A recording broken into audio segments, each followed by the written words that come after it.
प्रशासनिक सेवा के एक होनहार और कर्मठ अधिकारी डॉक्टर पंकज आसिया से, जिन्हें आज से लगभग 1.5 माह पूर्व राज्य सरकार ने भिवंडी मनपा के आयुक्त की बागडोर उन विषम परिस्थितियों में सौंपी थी जब भिवंडी में कोरोना महामारी का प्रकोप रौद्र रूप धारण कर चुका था।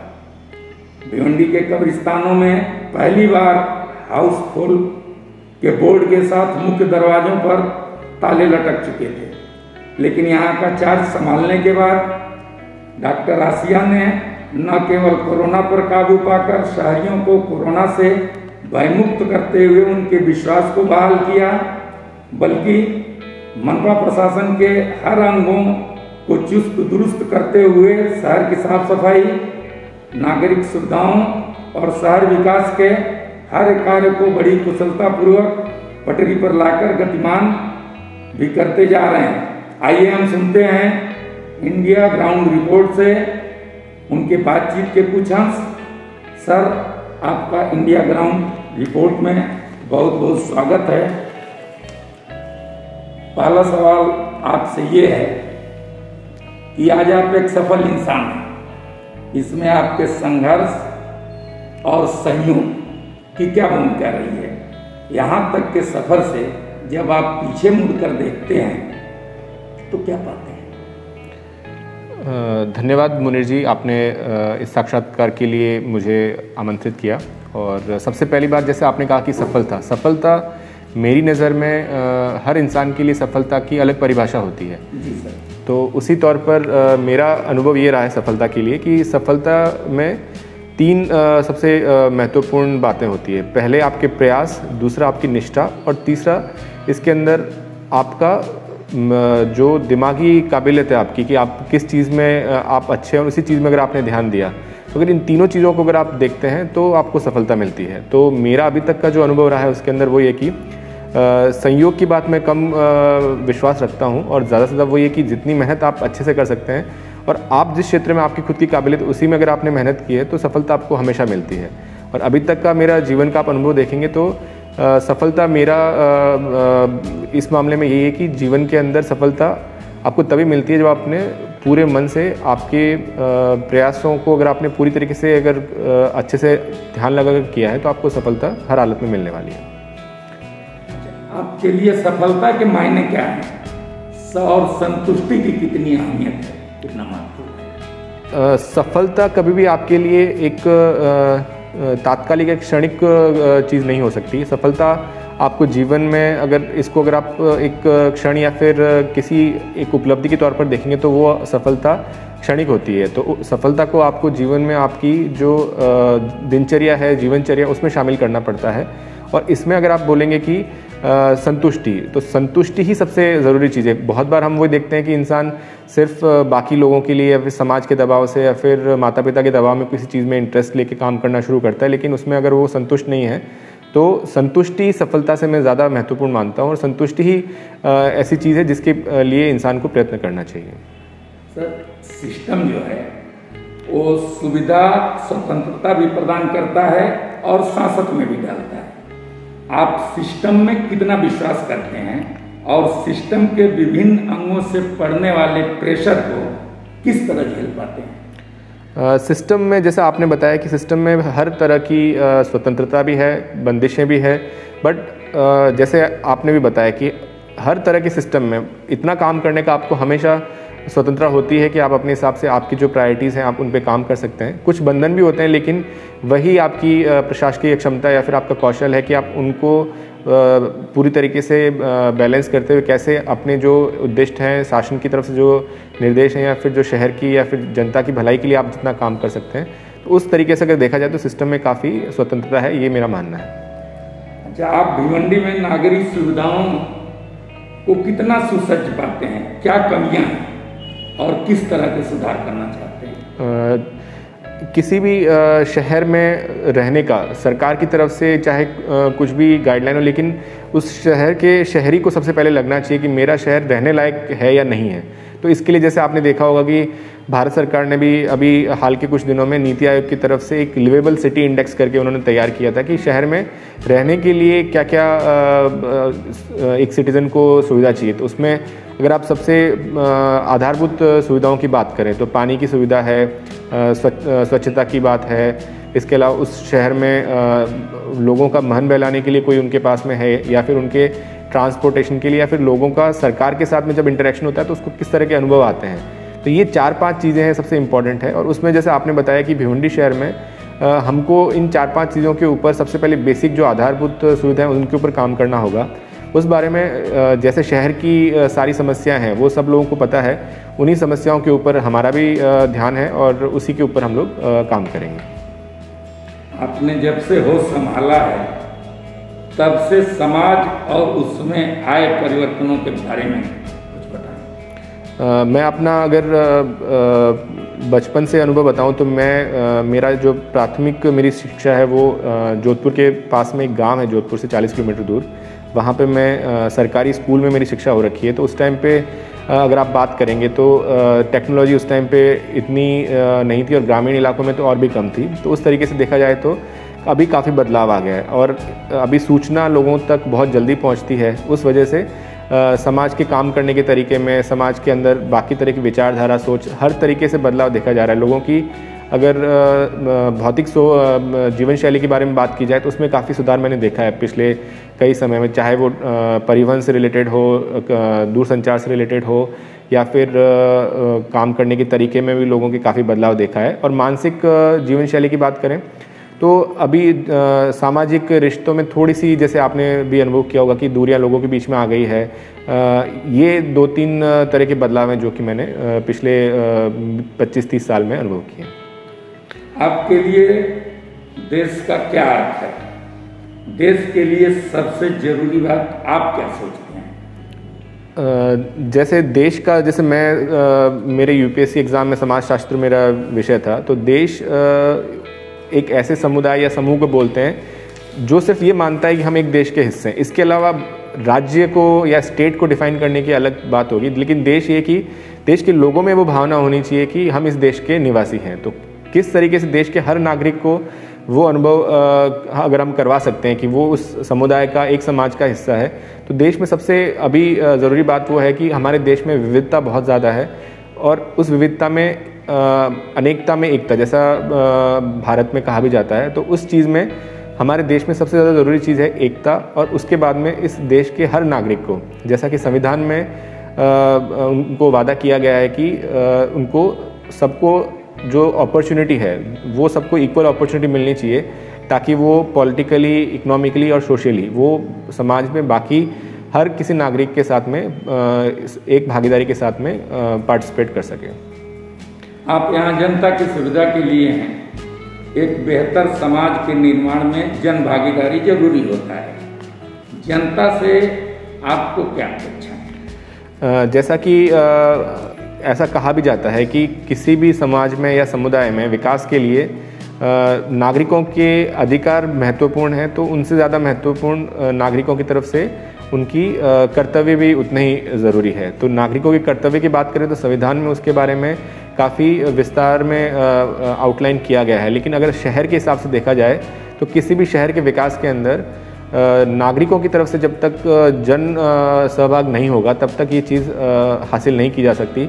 चाहे वो स्वच्छता की बात हो, चाहे वो शिक्षण की बात हो, चाहे वो आरोग्य की बात हो, हर बात में जनता की तरफ से जो सहयोग है और जो कोऑपरेशन है वो सबसे ज़रूरी है। आज के दौर में नौकरशाही कितनी स्वतंत्र और नैतिक है? नौकरशाही की अगर आप बात करेंगे तो समाज का, जैसा समाज होता है उसी तरह का रिफ्लेक्शन हमेशा सरकार में, चाहे वो सरकार के अंदर नौकरशाही का पार्ट हो, चाहे वो राजनीतिक का पार्ट हो, उनके अंदर जैसा समाज होता है वैसा ही जिसको प्रतिबिंब बोलते हैं वो चीज़ हमेशा सरकार के अंदर, नौकरशाही भी वैसी होती है और पॉलिटिकल क्लास भी वैसी होती है। तो जैसा हमारे समाज के अंदर नैतिकता है तो वैसी नैतिकता है। और जब तक आप इंडिपेंडेंस की बात कर रहे हैं तो इंडिपेंडेंस ब्यूरोक्रेसी में लिमिटेड है, लेकिन वो इतनी भी कम नहीं है कि समाज के भले के लिए काम नहीं कर सके। तो समाज में भले से काम करने के लिए ब्यूरोक्रेसी में काफ़ी इंडिपेंडेंट है, ऐसा मेरा मानना है। क्या कभी घर में दफ्तर लेकर जाते हैं? पहले से स्वभाव से अगर बात करें तो उस तरह का मेरा स्वभाव नहीं था, लेकिन पिछले 3-4 महीने इस तरीके से निकले हैं जिसमें हाई प्रेशर और काफ़ी डिज़ास्टर कंट्रोल जैसी सिचुएशन थी। तो उस दौरान बहुत बार ऐसा होता है कि दफ्तर जनरली आप नहीं सोचते हुए भी आपके अपने साथ में रहता है, चाहे वो सुबह उठ के या फिर घर वालों के साथ बात करने में भी आपकी, या फिर दोस्तों के साथ बात करने में भी उन्हीं मसलों पर बात होती है। तो अभी के टाइम में वैसा चल रहा है, लेकिन कोशिश वही करनी चाहिए कि दफ्तर आपको घर पे लेके नहीं जाना चाहिए। कोई भी जिंदगी परफेक्ट नहीं होती। क्या आपको किसी बात के न होने का मलाल है?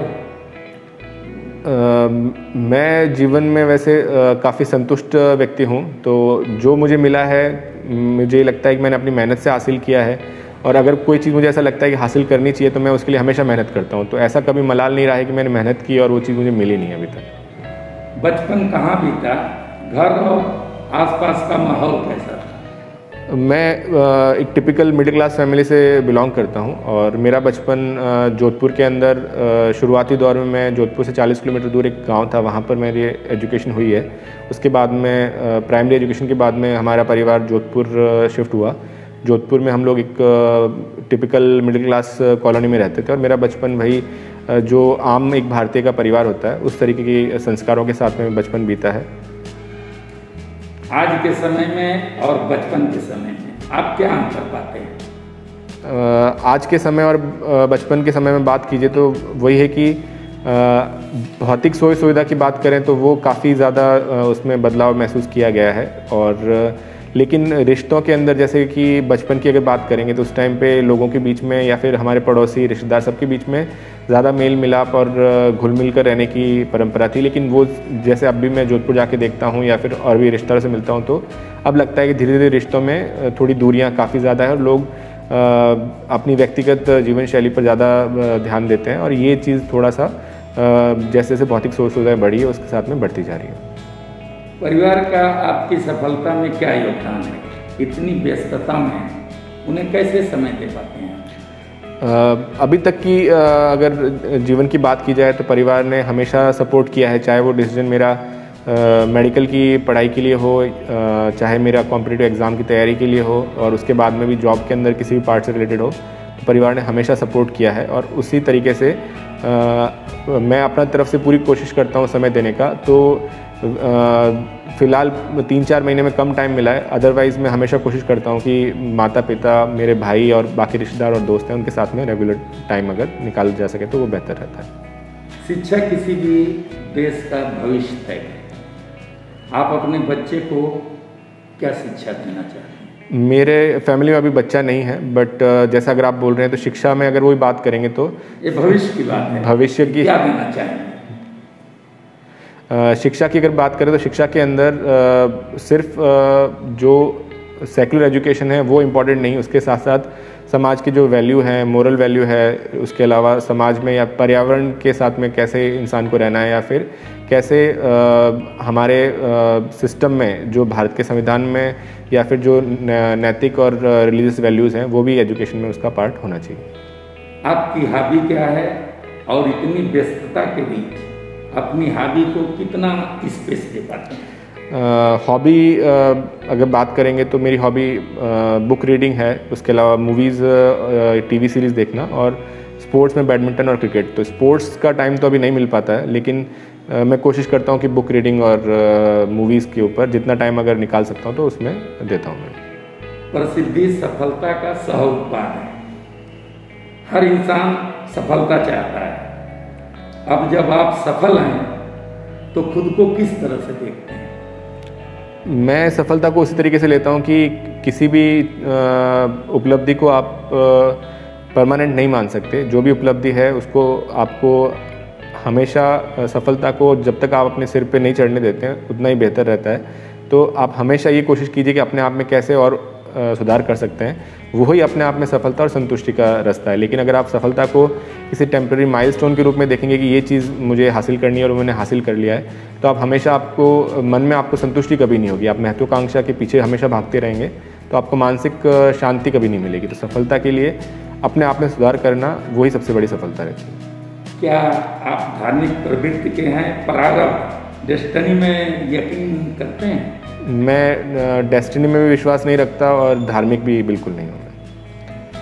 आपको भोजन में सबसे ज़्यादा क्या पसंद है? भोजन में सबसे ज़्यादा मुझे जो राजस्थानी व्यंजन है या फिर घर पे जो बनने वाला खाना होता है वो सबसे अच्छा लगता है।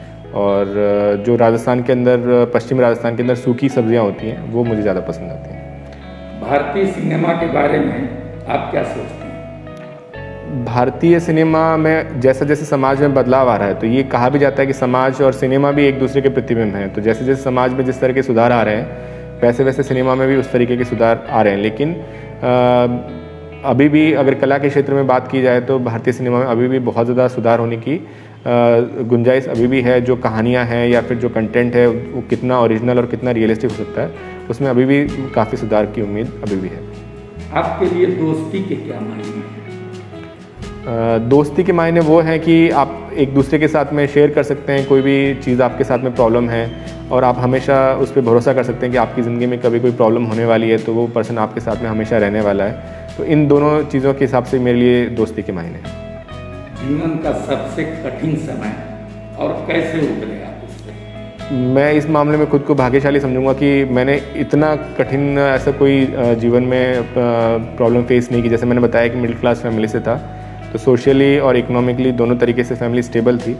और अभी तक भी लाइफ में मैं किसी ऐसे पार्ट को कभी नहीं देखूंगा कि वो बहुत कठिन समय था। हर एक समय को उस रूप में देखा है कि ये चैलेंज है, चाहे वो प्रिपरेशन टाइम का हो या फिर जॉब में किसी दिन कोई प्रेशर का या फिर प्रॉब्लम का दिन हो तो उसको भी मैं चुनौती के रूप में देखता हूँ, उसको कभी भी कठिन समय के रूप में नहीं देखता हूँ। जब आप निराश होते हैं तो क्या करते हैं और खुश होते हैं तो क्या करते हैं? मैं ज़्यादातर, आप जैसे बता रहे हैं, मैं इमोशनली बहुत स्टेबल पर्सन हूँ इस मामले में कि खुशी का जो आप बोलते हैं कि हैप्पीनेस का पेंडुलम वो भी कभी बहुत ज़्यादा खुशी की तरफ नहीं जाता और कभी बहुत ज़्यादा निराशा की तरफ भी नहीं जाता। तो इमोशनली इस तरीके से मैं काफ़ी स्टेबल हूँ। और निराश अगर एक दिन या 2 दिन ऐसा कुछ लगता है कि कोई चीज़ हम जैसा सोच रहे हैं उस हिसाब से नहीं हो रही है तो मेरा हमेशा प्रयास रहता है कि उसको किस तरीके से और बेहतर किया जा सकता है अपने आप में, या फिर एक बार उस दिन में क्या प्रॉब्लम रही है उसको आइडेंटिफाई करके उस पर काम करने की कोशिश करता हूँ। इंडिया ग्राउंड रिपोर्ट को इतनी व्यस्तता के बावजूद अपना अमूल्य समय देने के लिए आपका बहुत बहुत धन्यवाद सर। धन्यवाद।